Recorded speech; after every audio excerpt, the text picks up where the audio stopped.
Hello అందరికీ ఈరోజు మీకు షేర్ చేయబోతున్న రెసిపీ తెలగపిండి వడియాలు. దానికి కావాల్సిన నువ్వుల నూనె కోసం గానుగలో ఆడిచ్చాగా మిగిలిన నువ్వుల పిప్పిని తెలగపిండిగా ఎండలో ఎండబెడతారండి. దాన్ని మనకి పావు కిలోనో అరకిలో కావాలో తెచ్చేసుకొని దాంతోపాటు ఒక 20 ఎండుమిర్చి, ఒక స్పూన్ వాము, 2 స్పూన్స్ జీలకర్ర, 1 స్పూన్ సాల్ట్. అండ్ ఈ కారము సాల్ట్ అనేది మీకు ఎంత స్పైస్ కావాలో సాల్ట్ కావాలో చూసి తీసుకోవచ్చండి. ముందుగా అయితే ఈ తెలగపిండిని ఒక ప్లేట్లో చిన్న చిన్న ముక్కలుగా చేసుకోవాలండి. చిన్న చిన్న ముక్కలుగా చేసుకొని ఒక బౌల్లోకి తీసుకొని టూ టూ గ్లాసెస్ వాటర్ అనేది ఆ తెలగపిండి మునిగేంత వరకు ఉంచుకోవాలండి. ఈ ప్రాసెస్ ఎలా చేయాలంటే, ఈరోజు మార్నింగ్ నానబెట్టామంటే ఆ తెలగపిండి ముక్కల్ని మరుసటి రోజు మార్నింగ్ చూస్తే అది మెత్తటి పిండిలాగా తయారవుతుందండి.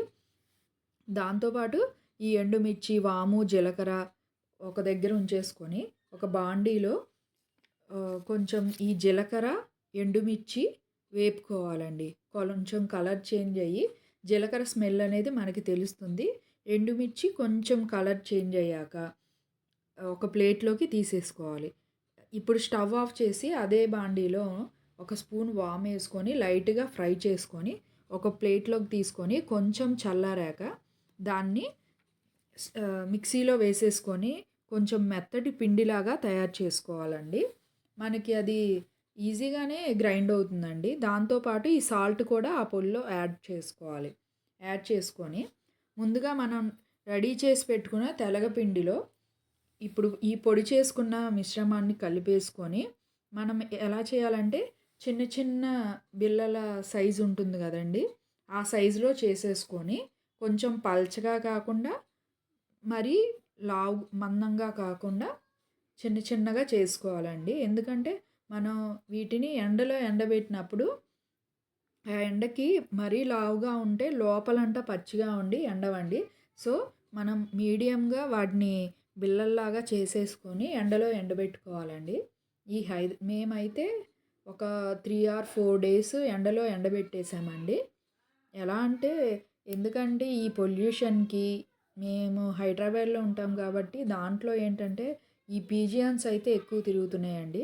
సో వాటి నుంచి కాపాడుకోవాలంటే దాని మీద ఏదో ఒకటి కవర్ చేసి అందుకని మాకు 4 డేస్ పట్టింది. అదే ఎండాకాలం అయితే జస్ట్ మీకు 1 డేలోనే ఎండిపోతాయి. ఇప్పుడు ఇది వింటర్ సీజన్ కాబట్టి మాకు 4 డేస్ పట్టిందండి.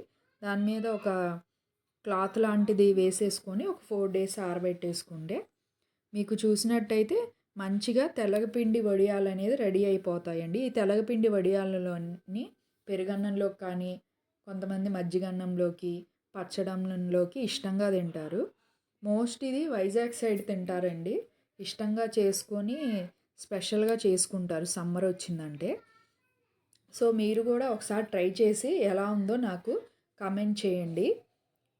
మేమైతే ఆల్మోస్ట్ సమ్మర్లో పెట్టుకుంటాము. ఇన్ కేస్ అయిపోయినాయి అంటే మధ్యలో కూడా ప్రిపేర్ చేసుకుంటాము.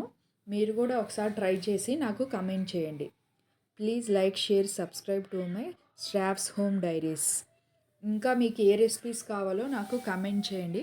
కమెంట్ చేసి నేనే ఏ రెసిపీస్ కావాలన్నా వీడియో చేస్తానండి. ఓకేనా? బాయ్.